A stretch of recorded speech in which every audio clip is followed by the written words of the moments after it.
সকাল বিকাল সন্ধ্যায় চায়ের আড্ডায় কিন্তু বাঁধাকপির পুর ভরা এই নাস্তাটি রাখতে পারেন। এই নাস্তাটি দেখতে যেমন আকর্ষণীয়, খেতেও তেমন দুর্দান্ত। বাচ্চা থেকে বৃদ্ধ পর্যন্ত সকল বয়সের মানুষই এই নাস্তাটি পছন্দ করবে।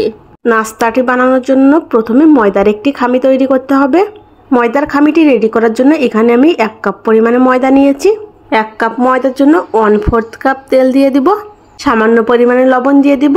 হাত দিয়ে ময়দাটা একটু সময় মেখে নেব, যাতে করে তেলের সঙ্গে ময়দাটা ভালো মতো মেখে যায়।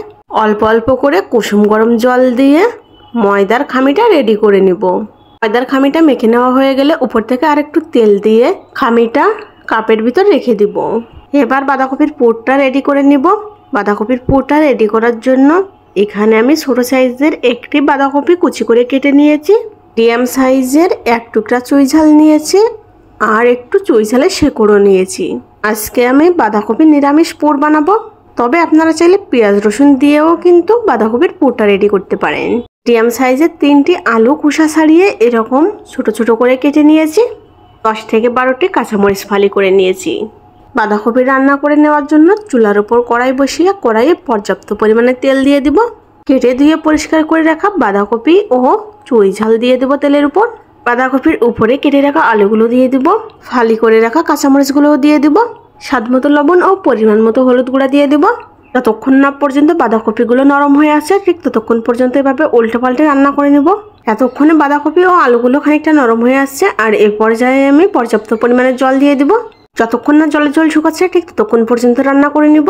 তখনই বাঁধাকপি ও আলুগুলো ভালো মতো সেদ্ধ হয়ে যাবে, তখনই খুন্তি দিয়ে ভালো মতো ম্যাশ করে নিতে হবে।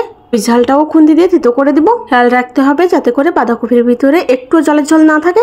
এর পর্যায়ে বাঁধাকপিতে তেল দেওয়ার জন্য কড়াই থেকে বাঁধাকপিটা নামিয়ে নিব। কড়াইয়ে অল্প পরিমাণে তেল দিয়ে দিব।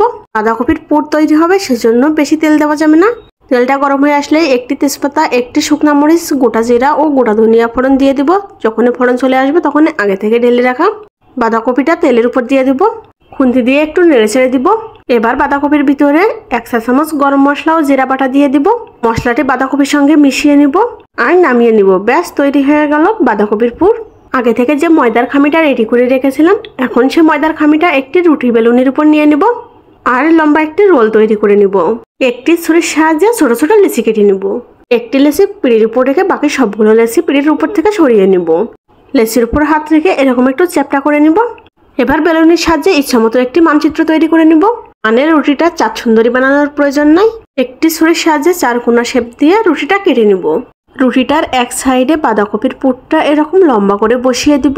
এবার বাঁধাকপির পুর দেওয়া সাইডটা ধরে এভাবে উল্টিয়ে দিব আর হাত দিয়ে একটু চেপে চেপে দিব। রুটির যে সাইডটা খোলা রয়েছে সেই সাইডে ছুরি দিয়ে এরকম দাগ টেনে দিব। এবার কাটা রুটির অংশটুকু দিয়ে এভাবে গুণ চিহ্ন বানিয়ে নিব।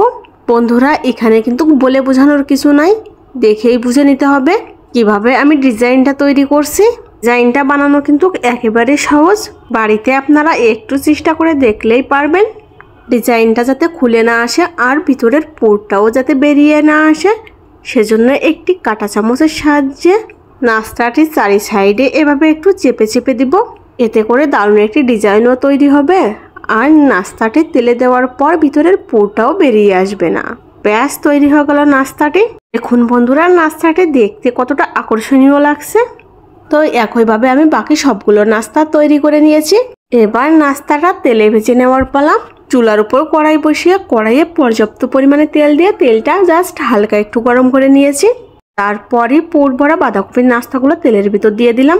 চুলার জালটা লো হিটে রেখে নাস্তাগুলো উল্টে পাল্টে লাল লাল করে ভেজে নিতে হবে, তাহলে বাঁধাকপির পুর ভরা নাস্তাটি খেতে খুবই মচমচে হবে। এই নাস্তাটি যতটা মচমচে করে ভাজা হবে খেতে ততটাই দুর্দান্ত লাগবে। গুলো নাস্তা বেশি মচমচে হয়ে গিয়েছে, সেগুলো নাস্তা আমি তেল থেকে উঠিয়ে নিব। একইভাবে আমি বাকি সবগুলো নাস্তা তেলে ভেজে নিব।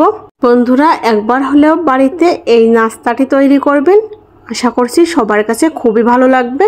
আর আপনাদের কাছে আমার আজকের এই ভিডিওটি যদি ভালো লেগে থাকে তাহলে অবশ্যই লাইক কমেন্ট করবেন এবং প্রিয়জনদের সঙ্গে শেয়ার করবেন। আমার আজকের ভিডিওটি এই পর্যন্তই। ধন্যবাদ।